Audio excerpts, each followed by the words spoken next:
입시왕 시즌 10 겨울방학 국영수 공부 방법 특집입니다. 겨울방학 이렇게 보내면 안 된다. 이번 순서는 이제 국어 선생님을 또 모셨습니다. 국어 선생님을 모셨고요. 저희가 그 영통 대찬학원 선생님들을 이번에 시리즈로 뽑아먹고 있습니다. 네.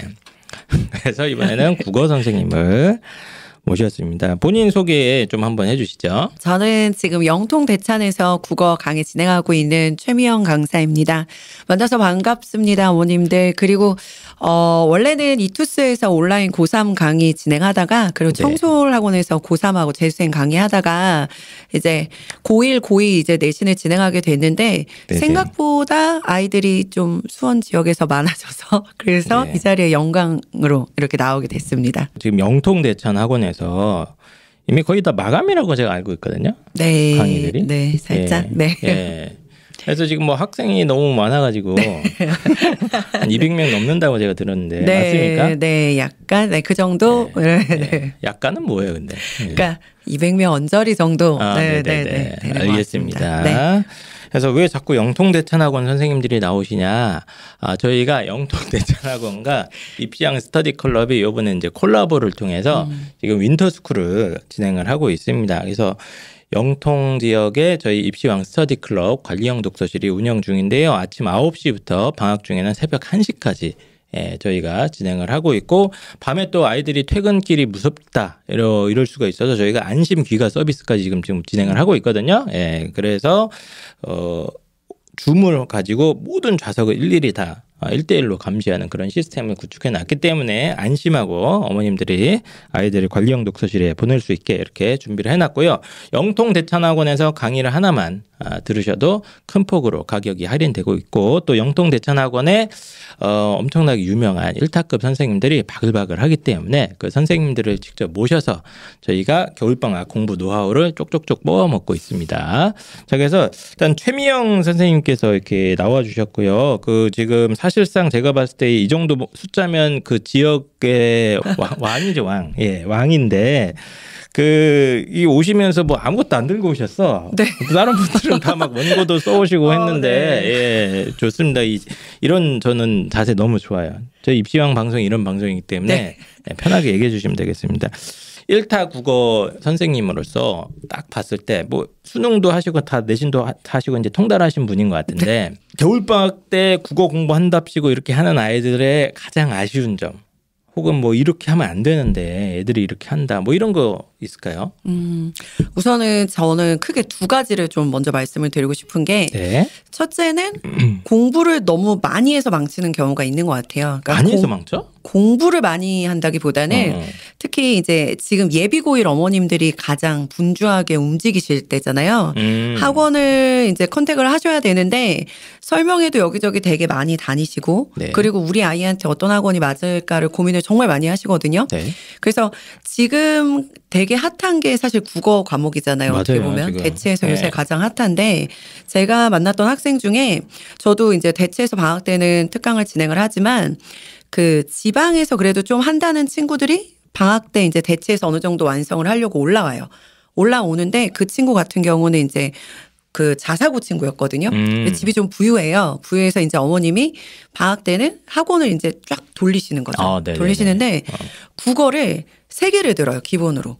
문학 하나, 독서 하나, 문법 하나. 그거를 각각 다 따로 들으니까 중요한 건 아이가 학원을 정말 일주일 내내 다니지만 예를 들어 문학은 여기서 하고 독서는 여기서 하다 보니까 선생님 스타일마다 이제 약간 커리도 조금씩은 차이가 있고 스타일이 다르잖아요. 그러니까 아이가 제대로 딱 통일성 있게 공부를 진행을 못하는 거죠.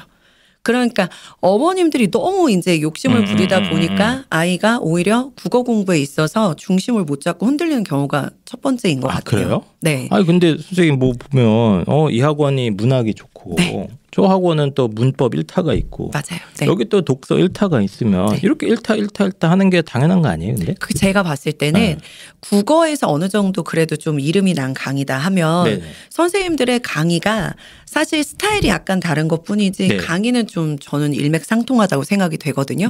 어차피 강조하는 점은 똑같기 때문에 이쪽에서 이걸 듣고 이쪽에서 이걸 듣는 준비한다고 해서 과목별로 막 엄청 메리트 있는 걸 쏙쏙 뽑아내지는 그래요? 못하더라고요. 네. 그래서 국어는 일관되게 이 선생님이 제시해주는 방향으로 가는 게 훨씬 더 맞지 않나라고 생각을 저는 해요. 그래서 뭐 인강하고 같이 병행을 해서 현강을 이렇게 진행하는 그런 경우는 고3 같은 경우는 있지만 네네네네. 네, 고1, 고2는 너무 과다하게 강의가 많이 개입이 되는 거 아닌가. 네, 그게 첫 번째고. 그래서 뭐 일탈합시고 막 문학 따로 비문학 따로 이렇게 들으면 현장에서 봤을 때 오히려 더 역효과가 나는 것 같다. 그쵸. 애가 헷갈려하고. 네. 선생님마다 쓰는 용어나 뭐 이런 게 또 다르잖아. 네, 달라요. 그럼 또 네. 적응하는데도 오히려 더 그쵸, 시간 그쵸. 걸리고 그냥 방학 때 한 명 거 쫙 타는 게 훨씬 낫다. 네, 저는 그렇게 생각을 해요. 알겠습니다. 어차피 선생님들이 준비를 많이 하셨을 거거든요. 예. 네. 그리고 두 번째는 반대거든요. 공부를 너무 안 해요. 선생님 수학 때문에 바빠요 지금. 네, 그렇긴 한데 저도 이제 그걸 알아요. 네네네. 그래서 방학 때는 그래 수학을 많이 해야 된다라는 거 아이들한테 얘기해 주지만 실제로 거의 대부분 이제 상위권 친구들 중에서 내신은 어느 정도 좀 하니까 그래도 기본적으로 1등급은 나오는 것 같으니까 네. 이번 방학 때는 무조건 미친 듯이 수학만 이렇게 하는 친구들이 꽤 있어요. 그렇죠. 네, 그래서 중요한 건 저랑 지금 수업하는 이제 남고 친구 중에 하나도 네네네. 방학 때는 국어 공부를 하지 않아요. 내신만 들어요. 저하고도. 그러면 방학 때는 넌 도대체 방학 때 뭐 하냐라고 물어보면 방학 때 수학하기 너무 바빠서 국어를 할 시간이 없대요. 그런데 이런 친구들 같은 경우는 고2에 올라가면 무조건 성적이 하락이 되거든요. 네. 그 이유가 뭐냐면 고2 같은 경우는 이제 거의 대부분 수능형으로 출제가 되다 보니까 내신도. 네. 내신이 수능형으로 출제되는 건 이미 고1부터 진행이 되고 있어서 그렇죠. 고2 때는 너무 전문적으로 수능으로 가기 때문에 이런 친구들 같은 경우는 공부를 안 한 그 부분이 내신이 진행이 되면 확실히 이제 좀 티가 나기 시작해요. 그래요? 네. 그래서 고2 같은 경우는 무조건 방학 때 국어를 많이 할 필요는 없다. 많이 할 필요는 없지만 그래도 하루에 30분씩 꾸준히 국어 공부를 하기만 하면 된다라고 얘기를 해주는데 예비 고2. 네, 예비 고이들. 네. 근데 아이들 같은 경우는 그거를 되게 경시하는 경향이 있어요. 제가 하는 얘기를. 왜냐 사실 딱히 내신이 국어가 엄청 어렵거나 그러지 않다고 느끼고 어느 정도 공부를 하면 풀 수 있다고 생각을 하거든요. 네, 또 뭐 암기식이라고 생각하니까 네, 또. 맞아요. 네.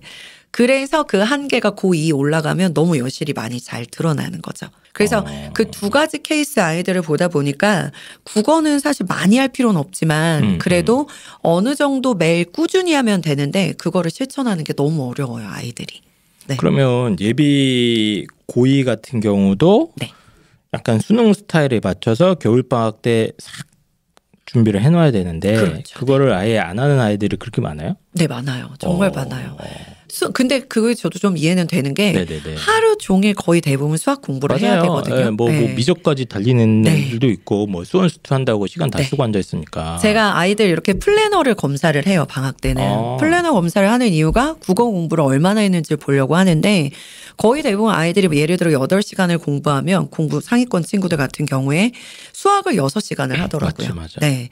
그중에 근데 국어를 그러면 1시간만 쓰자라고 얘기하지만 실제로 1시간을 쓴다고 하더라도 이걸 꾸준히 매일 하는 친구가 거의 없어요. 그래서 사실 국어는 점수가 안 나오는 거예요. 특히 수능에서. 이게 근데 저도 항상 느끼는 건데 현장에서 저도 컨설팅, 입시 컨설팅을 많이 하다가 보니까 이 국어 공부를 특히 수능 공부를 본격적으로 시작을 되게 늦게 하더만 다들. 네. 고3 다 와서 겨우 시작을 하거나 그런 애들이 대부분 아닙니까 현장에서도? 네. 맞아요. 근데 문제는 고3 그때 겨울방학 때는 누구나 다 열심히 하는 시간이거든요. 그게 문제거든. 네. 그러니까 그때 어차피 열심히 한다고 해서 별로 티가 나지 않아요. 근데 아이들은 인생에서 제일 처음으로 고3 때 제일 열심히 하거든요. 네네네. 내 인생에서 제일 열심히 했으니까 분명 성적이 오를 거야 이렇게 생각을 하지만 네네. 내 주변에 있는 친구들도 그때는 다 열심히 해요. 그러다 보니까 거의 대부분 처음에 기대하는 그 3월 모의고사에서 성적이 그렇게 딱 터지지 않는 거죠. 보통 영원히 안 터집니다. 네, 맞아요. 네, 영원히 터지지 않아요. 네. 보통은 이제 그 고2 11월 모의고사 등급 정도 이제 유지하면 그냥 선방한 수준인 게 대부분인 것 같아요, 현실적으로. 근데 그 이유 중에 하나가 국어 공부 시간에 거의 뭐 상위권 아이들도 뭐 하루에 30분도 안 되는 애들이 네. 그렇게 많습니까? 네, 직접 많아요. 보면은. 네, 네. 그리고 잘못된 공부 방법으로 이제 공부를 하는 친구들이 많아서 네. 뭐 예를 들면 또 뭐가 있어요? 예를 들어서 이제 하긴 하는데. 네, 상위권 친구들 중에 그런 친구들이 있어요. 나는 국어는 사실 강의 필요 없다. 보니까 그런 사이트 있잖아요. 사실 그 네네네. 오르비나 이런 네네. 사이트에 이제 접속을 해서 보면 뭐 기출 8회독 돌렸다. 이런 거 이제 엄청 많거든요. 그래서 아이들이 문제집을 하나 사요. 마더텅이든 마더 뭐시기. 이런 회사 얘기해도 되나? 상관없어요. 네. 마더텅이나 이제 뭐 마달이나 이런 문제집을 네네. 사서 그걸 미친 듯이 풀어요. 막 8회독 하고 막 하는데 전혀 효과가 없어요. 왜냐? 풀고 답을 맞추고 끝내니까. 아니 선생님 그 수학은 문제 많이 풀면 네. 실력이 올라가지 않습니까? 네. 그래서 이제 기출 문제 쫙쫙 푸면 뭐가 문제입니까? 그게? 국어는 네. 기출 문제가 중요한 이유가 뭐냐면 그 지문은 다시 나오지 않아요, 절대. 그렇죠. 그래서 많이 푸는 건 의미가 없어요. 저는 정말 그 재수반에 있을 때도 아이들한테 제발 무슨 뭐 3회독 이런 거 하지 말라. 한 번을 봐도 제대로 보는 게 훨씬 더 중요하다라고 네네. 얘기를 하는데 풀고 나서 그 다음 과정이 되게 중요해요. 네. 제가 만났던 친구 중에 재수생 친구 중에 정말 독특했던 친구가 뭐냐면 네. 처음 딱 오자마자 저한테 했던 질문이 거의 대부분의 학생들은 뭘 물어보냐면 선생님 3번 문제 모르겠어요. 이렇게 물어보거든요. 근데 그 친구는 어땠냐면 딱 처음 오자마자 선생님 이 문제를 어떻게 풀어야 돼요? 선생님은 어떻게 푸세요? 그럼 제가 이렇게 풀었는데 답이 나왔는데 이렇게 풀면 되는 거예요? 라는 걸 물어보더라고요. 이 친구는 그래서 공부를 할 때도 저한테 계속 물어봤던 게 뭐냐면 이 문제를 지문의 이 부분에서 이렇게 갖고 와서 출제자가 시험 문제를 이렇게 낸 거죠? 라는 걸 물어보더라고요. 처음에 6등급으로 시작했던 친구였거든요. 네네네. 국어 수능. 네. 근데 딱 6월 모의고사에서 3개월 만에 1등급을 찍더라고요. 진짜로? 네. 출제자의 의도가 보이기 시작했대요. 네. 지문을 그래서 그 친구는 그냥 읽고 문제를 먼저 풀지 않아요. 지문을 읽은 다음에 한 1분 정도는 이렇게 그냥 네네. 아무것도 안 하고 생각을 해요. 그런 다음에 문제를 풀기 시작했거든요. 네. 그래서 실제로 조선대 의대를 갔던 친구인데. 아, 그래요? 네. 그냥 정말- 좀 모자란 친구는 아니었어요? 그렇지 않아요. 그렇지 않고 네, 네. 실제로 평소에도 그렇게 막 이제 그 문제 자체를 깊이 있게 생각하고 네. 이런 게 그냥 체화가 돼 있으니까 네. 빨리 늘더라. 네. 그 막 친구 푸는 게 아니고. 네, 그 친구가 내신은 6점대였어요. 그러다가 고3 올라오면서 이렇게 쓸모없는 인간처럼 살면 안 되겠다 생각해서 알려주는 대로 다 하더라고요. 아침 시간을 이용해서 매일 2지문씩 그리고 꼭 풀고 나서 왜 맞고 왜 틀렸는지 분석까지 그거 다 하는 해오라고. 거. 네. 그렇게 했던 친구인데 제가 이 얘기를 현장에서 아이들한테 얘기해주면 네. 애들은 다른 거 듣지 않고요. 야 6점대가 의대를 갔어? 그치, 이제 이건 그거 나도 생각하는 된다 봐. 거죠. 이 생각만 하더라고요. 네. 네. 그래서 어쨌든 저도 현장에서 가장 느끼는 것 중에 하나가 보통 이제 애들이 야 너 국어 어디가 약하냐 그러면 보통 또 독서가 약하대. 네, 맞아요. 야, 그럼 또 뭐 마던지 뭐식인지 네. 풀어갖고 독서 뭐 2개씩 풉니다. 아니면 뭐 매삼비인지 뭐식인지 네, 해갖고 계속 풉니다. 그것만 계속 풀어 그냥. 예. 근데 제가 봤을 때도 그거 진짜 쓸모없는 시거든. 네. 그렇잖아요. 정말 저도 쓸데없는 짓 중에 하나가 이런 식으로 특히 수능 국어는 기출문제만 계속 돌려봤자 말씀하신 대로 그걸 뭐 제대로 분석 안 하고 그러면 아무 때나 쓸모없지 않습니까? 네. 그거 진짜 모르는 것 같아 근데 애들. 네, 아이들이. 네. 미치겠어 저도. 국어 뭐 하냐 그러면 그거 풀고 있거든요. 네, 맞아요. 예. 특히 저도 지방 돌아다니면서 컨설팅 해보면 수능 국어는 다 그렇게만 해요. 네, 애들이. 맞아요. 예. 그렇게 하면 진짜 답답한 거죠. 네. 기출 문제가 중요하다는 건 아는데 이거를 어떻게 활용해야 되는지 그치, 활용법을 아이들이 모르더라고요. 그래서 최소한의 저는 강의는 개입이 돼야 된다고 생각을 하는 그쵸, 주인데 그쵸. 예. 예.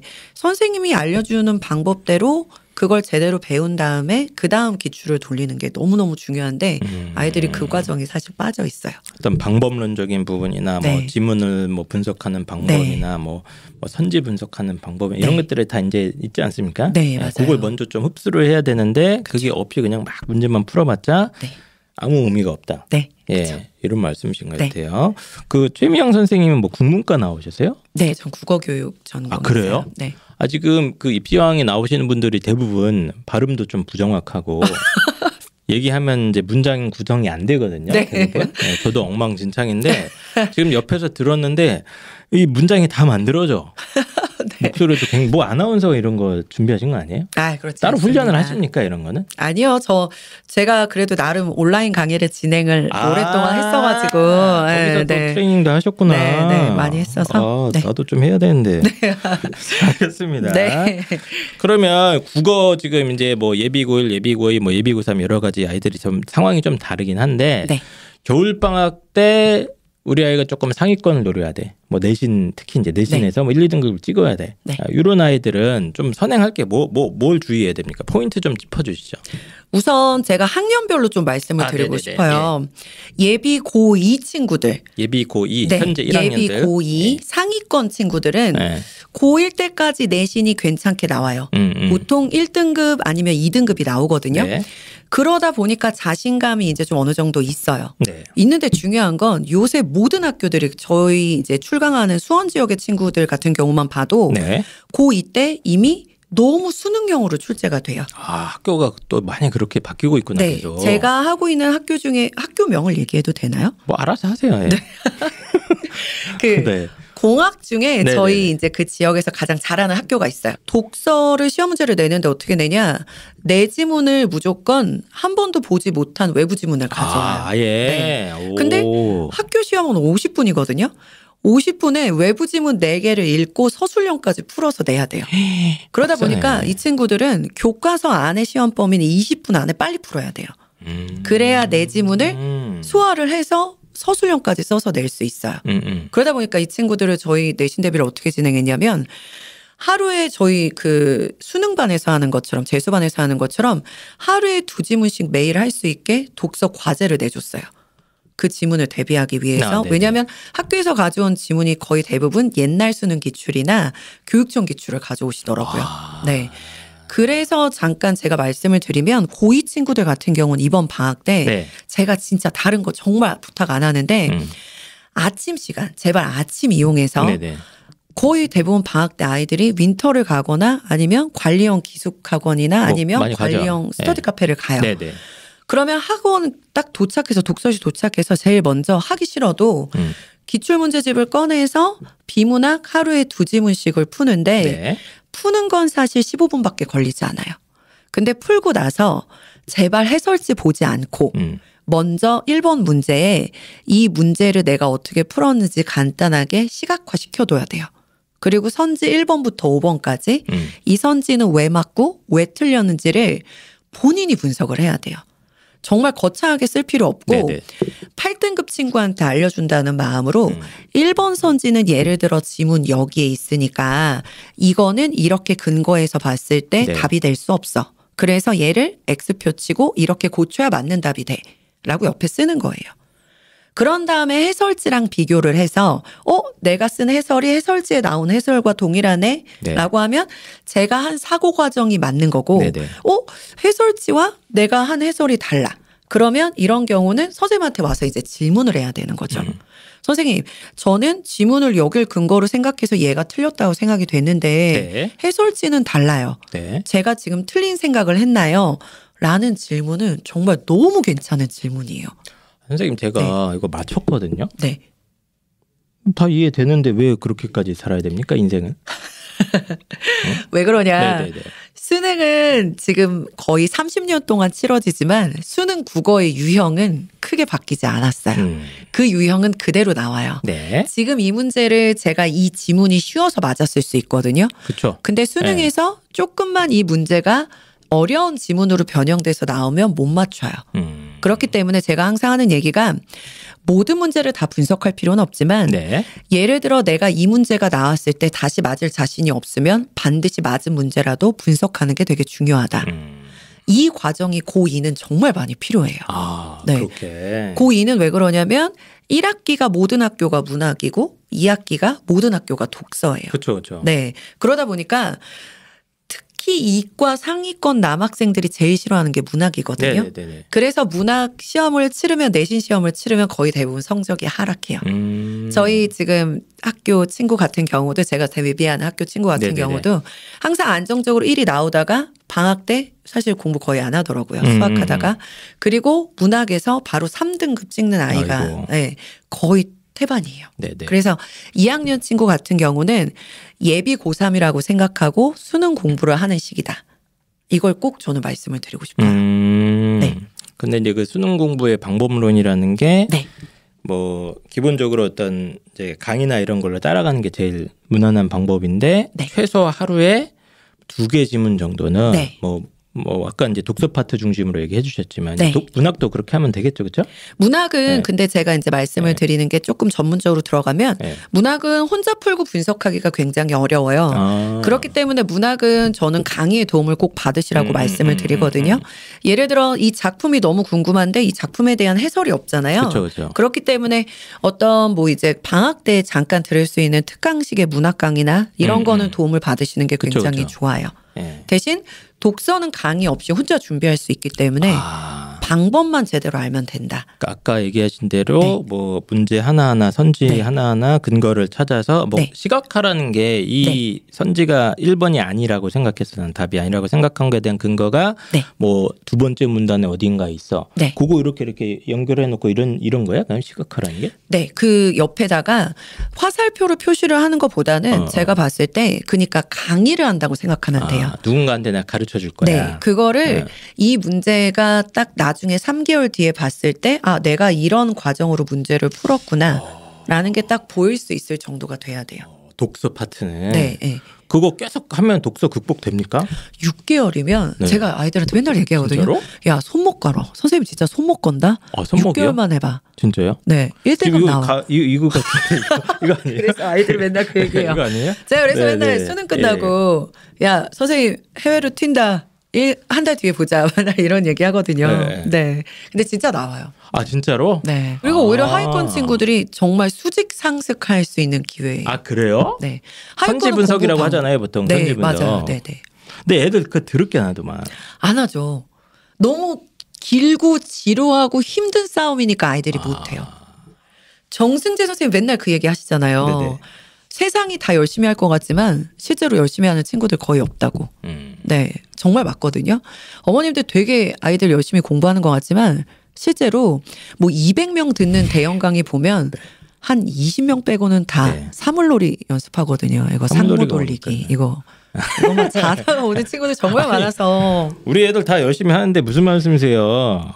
나름 열심히 최선을 다하고 있습니다. 네. 네, 그러나 이제 전문가가 봤을 땐 좀 아쉬운 경우가 많다. 네, 그런 말씀이신 것 같아요. 네. 그럼 어쨌든 뭐 예비 고2 아이들은 네. 이제 문학 파트 같은 경우는 이제 문학 작품에 대한 어떤 뭐 이걸 배워야 되니까 예, 전문 강의를 쭉 따라가면서 최소 30분 정도는 네. 투자해서 지문 한 2개 정도, 특히 독서 파트는 네. 오답 정리, 아니 선지 분석 꼼꼼하게 하는 것 꼭 필요하다. 네. 아, 그것만 이제 거의 빡세게 해놔도 확실히 도움이 된다 이런 말씀이신 것 같고요.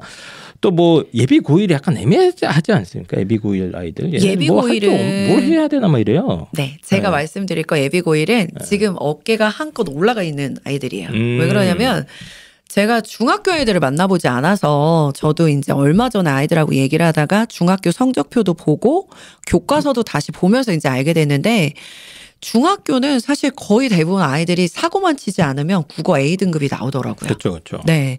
근데 이 친구들이 나는 국어 그래도 좀 하는데 라고 생각을 해서 이제 수능에 투입이 된단 말이에요. 되면서 아이들이 정말 그냥 표면적인 공부를 하는 경우가 되게 많아요. 네. 나도 이제 수능이야. 나도 이 정도는 풀 수 있어. 이렇게 생각을 하는데 막상 내신에서 등급 9등급으로 나뉘면 A등급 친구들이 3등급으로 떨어지는 경우가 정말 많아요. 맞습니다. 네. 그래서 고1은 제가 어머님들한테 설명해 다니면서 이제 말씀 많이 드리는데 다른 것도 매우 중요하지만 정말 이제 딱 하나만 잡는다면 네. 이번 방학 때 문법 정말 열심히 잘 준비해 두시라고 꼭 말씀을 드리거든요. 아, 예비 고1들은 문법.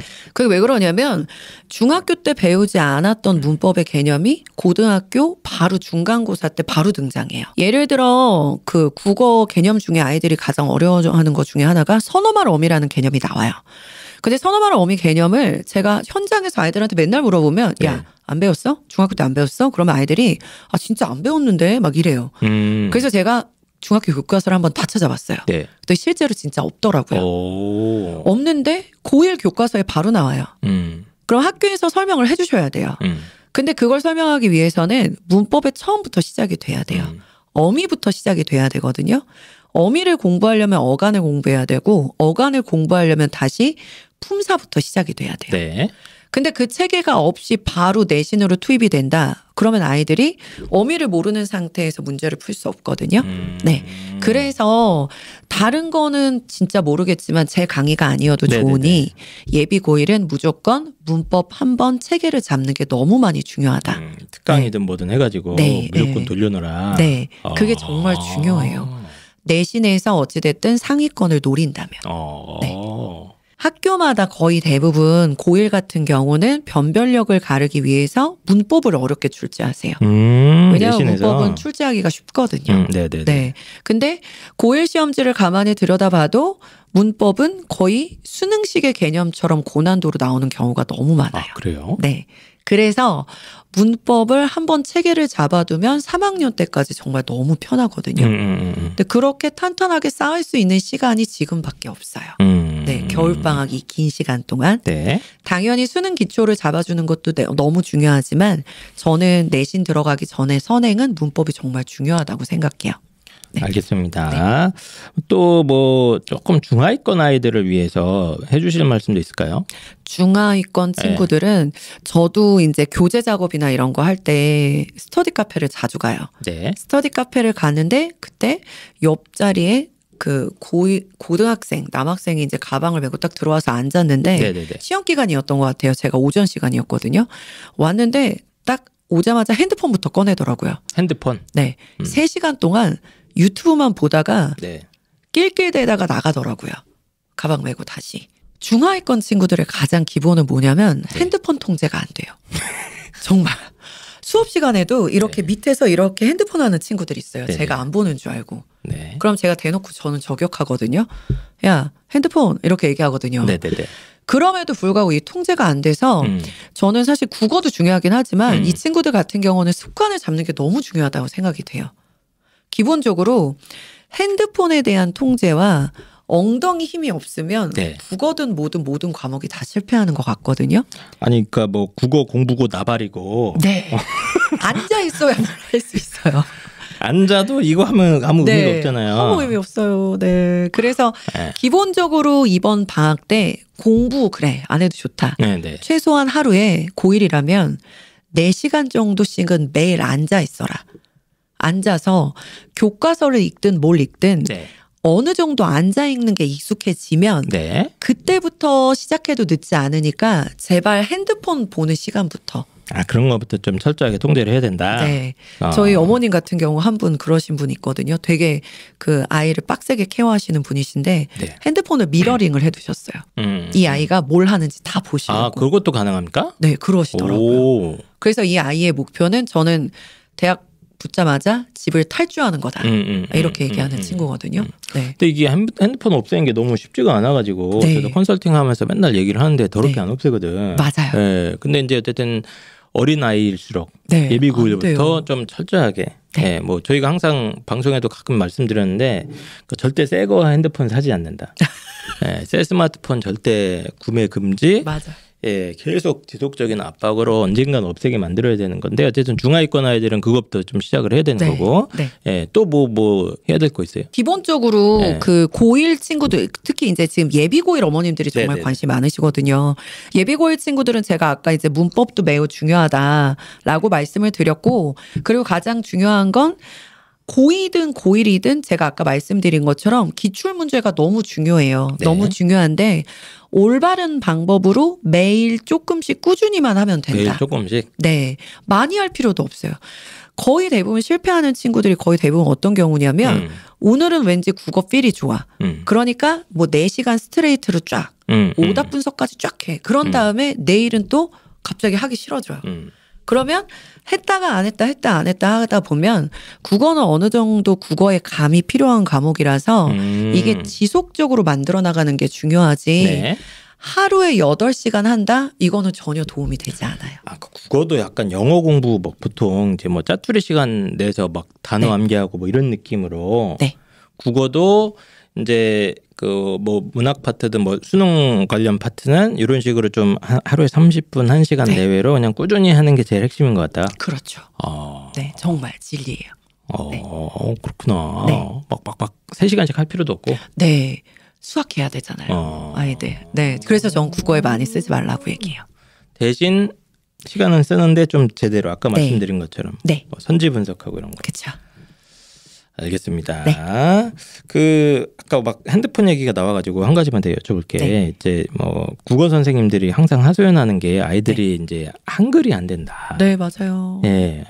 뭐 영상 세대다가 보니까. 네, 맞아요. 네. 이런 애들은 뭐 방법 없습니까? 그 친구들 같은 경우 저도 맨날 네. 말씀을 뭐 드리는 받아쓰기 건데. 시킬 수는 없잖아. 네, 맞아요. 네. 제가 실제로 이제 강의를 진행했을 때 질문을 제일 많이 받는 게 단어 뜻 물어보는 거예요. 그러니까 그 워낙 충격적이라던데. 네, 고2 친구가 수업 시간에 손을 들고 선생님 인명이 뭐예요? 이러는 거예요. 네. 사람 이름 이네, 이름명 이걸 네. 몰라? 네. 저는 한자를 안 배웠어요. 라고 되게 당당하게 얘기해요. 인명을 몰라요? 네, 몰라요. 인명. 네. 이게 오래 있었던 일이에요. 저 너무 충격적이었거든요.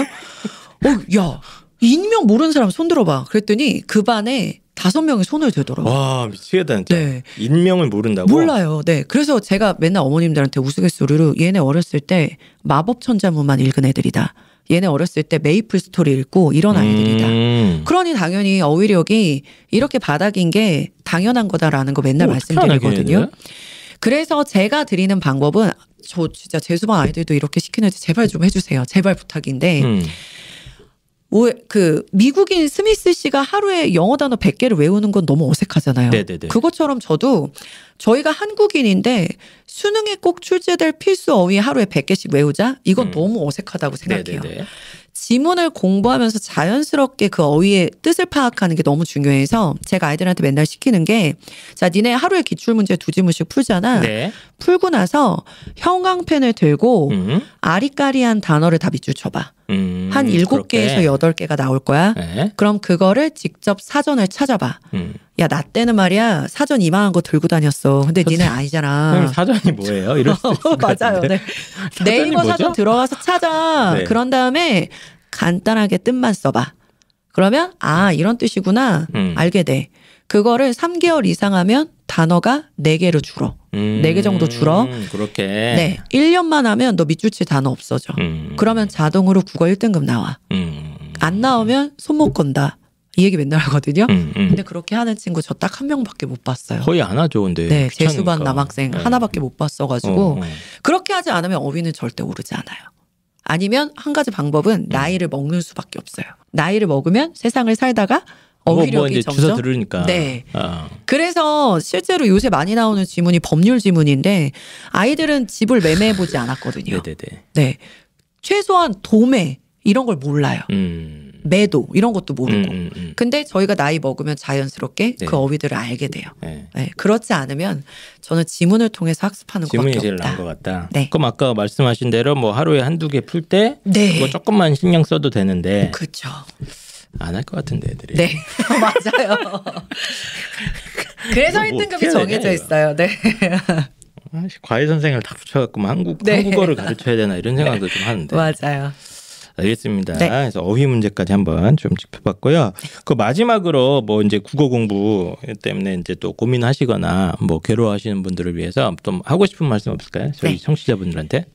저도 이제 유튜브나 이런 거 좀 보는데 네. 어머님들 이렇게 모이셔가지고 요새 그런 얘기 되게 많이 하시더라고요. 국어는 집을 팔아도 점수 안 오른다. 맞아요. 나 엄청 네. 많이 들었어요. 네, 정말 많이 수학은 듣고요. 팔면 된대. 네, 맞아요. 어. 국어는 진짜 안 올라요. 그게 왜 그러냐면 국어는 사실 모국어잖아요. 모국어 능력을 향상시키는 건 너무 어려운 거죠. 예를 들어 18년 동안 애들이 모국어를 썼었는데 이 모국어를 갑자기 너무 잘 해야 돼요. 그거 자체가 당연히 기본적으로 집을 팔아서 무슨 점수가 오른다 자체가 성립이 안 되는 거죠. 국어는 그래서 모국어라는 걸 생각해 보시면 저희 어렸을 때도 어느 매일매일 쓰면서 엄마가 하는 걸 보고 하면서 익혀나가는 거잖아요. 그것처럼 수능도 똑같아요. 단기간에 무슨 3개월 만에 점수 만든다? 이건 절대 되지 않아요. 그쵸. 네. 꾸준히 1년을 최소한 해야 돼요. 그래서 네. 제가 어머니들한테 맨날 얘기하는 게 아까도 말씀드렸지만 하루에 2지문씩 기출 국어 30분 6개월만 해봐라. 그러면 정말 점수가 오른다. 근데 실제로 그렇게 하는 친구가 거의 없다.